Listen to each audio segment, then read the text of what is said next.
Mike Gill, State of Corruption. I'm bringing you a very important video today. So I just want to take one step back. We're having a lot of people who are new to following us. So we are growing, and we're growing rapidly. And so is the movement against corruption. So we're going to keep coming to you. We're going to keep showing it to you as it happens. Now, just like I own a company called Mortgage Specialist, you've seen the signs with the drug dealers' names on it. We're the same entity fighting these drug dealers. Well, now we're fighting them in court. So when fighting them in court, we needed protection for our witnesses. We submitted 45 witnesses and an outline what these witnesses could give us. A pretty direct outline. So you're not going to have a misunderstanding what each could bring to the table in solving the drug problem throughout the state. Okay? Now, Shaheen and Gordon, Bill Shaheen, the campaign manager for Hillary Clinton in the state. Okay? Steve Gordon. They are representing Aganos, Cruz, and Griner and protecting these drug dealers from political positions and in the court and in the corruption into the court that they buy and own. All right? Why else wouldn't we want to protect these witnesses? Now, let me give you a good idea why we should have. You're going to see a brief clip from a radio show that I was doing, that I mentioned a Detective Clark from Derry who received this criminal information from my witness.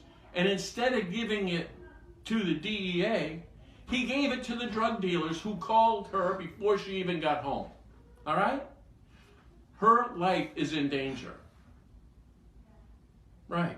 Now, you know what she said? She saw bricks of heroin, machine guns, MAC-10s with silencers. Do we have your attention? You forgot to tell the people about the witness that I had. The witness, this brave young woman, as early as yesterday. You ready? And I want everybody to be paying attention to this because I'm concerned about this person's life. Ready? She went to the police department. Not only reported selling blocks of heroin, from her ex-husband. Let's just say he's involved, okay? She gave it to a detective. Now, I have this detective's name, and so does the Department of Justice, okay? So there's hard proof. Now, you know what this detective did? When she turned around and reported these drug dealers and the fact that they're moving MAC-10s. I didn't quite know what a MAC-10 is, so I'm going to put it on the video for anybody who would like to see it. A MAC-10 is is a compact, blowback, operated machine pistol.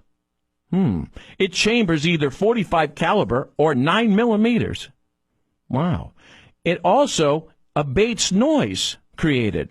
It's like there's a silencer on it. Right. Now, we have this information, as I have other information. This woman came forwards about these machine guns. She came forwards because she understood the danger of these machine guns. This is somebody who was inside, who turned around and showed courage and came forwards to stand up against these drug dealers and say they're selling machine guns and heroin. Told that detective, do you know before she got home, she got a call from the ex. That detective reported everything she said to the drug dealers. Isn't that so? Now, Shauna, or any other reporter with a little courage, make an appointment for me and this young woman to go to the DEA and report it face to face. And we can bring that detective in. Now, anybody want to call me a liar? This is what she said to Clark. It's the information we gave to the DEA and the FBI. Now, while we've been waiting for all this, I'll tell you what our witness gave us. He gave us a guy named Steve Gingras. Steve Gingras works with the Outlaw Motorcycle Group and the Hells Angels in the distribution of drugs coming into your state. Wow. With the MAC-10 and so forth. Except for, while we've been waiting for Delker and the FBI and the DEA, Gingras has been busy. Did you know he was just in a standoff a week ago in Boston by a SWAT team? Yeah. That guy right there. That was the guy we were giving to you. Right. Here's a picture of him robbing the bank in Salem, New Hampshire. Right. And guess what? Remember that machine gun we were talking to you about? How's it right there? You know what else I found out? This guy put 2 in the head in the guy in Pennsylvania. Took him out into the woods. So, Judge Delker, FBI, DEA, you understand what just happened here? Because you didn't act on our information, we had a home invasion in Andover, 2 bank robberies with a machine gun, and a guy getting murdered in Pennsylvania. Nice work. Now it's on the list, and I document it, so there's just no way of you backing it out. So let's see what we did have. We have a corruption with the police department in Derry, right?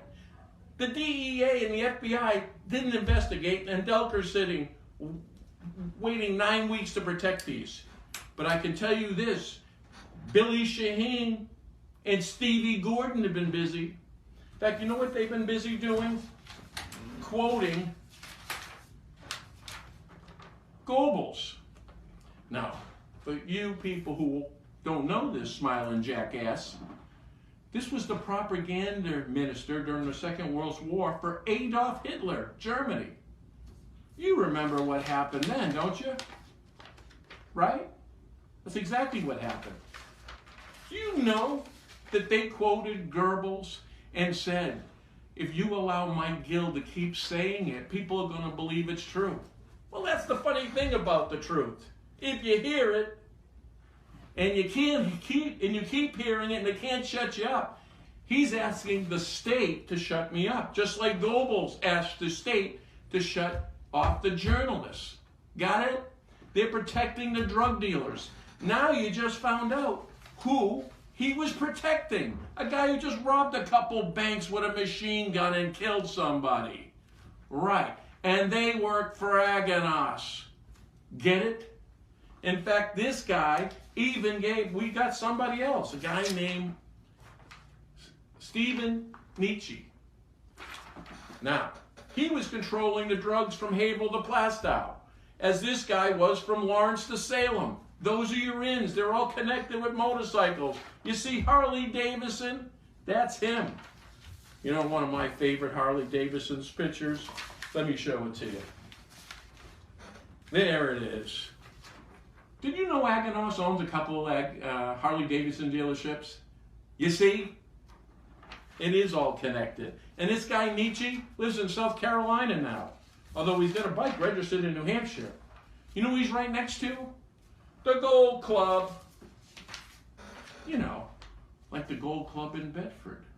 Did you know that the guy who owned these, who you allowed in Bedford, right, from South Carolina, where this guy lives 12 miles from it? Yeah, he went to jail for drug trafficking and money laundering. Right. See, are we missing anything? Now, Ted, you gave that information to the drug dealers. How do we know you didn't get somebody murdered? Right, and you're running for governor, and you're the mayor of Manchester. You're complicit to a murder is what you are. Right. You know why this guy was important? They had to let him go? He could get you the trafficking. He could tell you the transportation of the heroin. You can't have him. Well, now the feds got him. Turns out the genius robbed the bank without a mask. Right. We'll show you the picture. But that's who they're working with. Right? That's who they're dealing with. You know, I had another state trooper that just gave me information today that Aganos again was arrested in 86 and 87 at the airport with a couple of suitcases of cocaine. Now, they said it made the front page of the Union Leader. Can you guys check? Could the Union Leader, can we ask the Union Leader, did you have Dickie Aganos on the front cover coming out of an airplane with a couple of suitcases of cocaine? and some Mexican lady? Right. You see, that is what's happening here. You just got a couple of banks robbed. Thank God they didn't use the machine gun. Because I'm believing this guy did. And considering he killed somebody, you understand the importance of this. That's what's going on. Police corruption. Judicial corruption. Right? Political corruption. Your state is bought and paid for by drug money, which is why you have the worst drug problem in the country. You got another reason? I'd like to hear it. Mike Gill.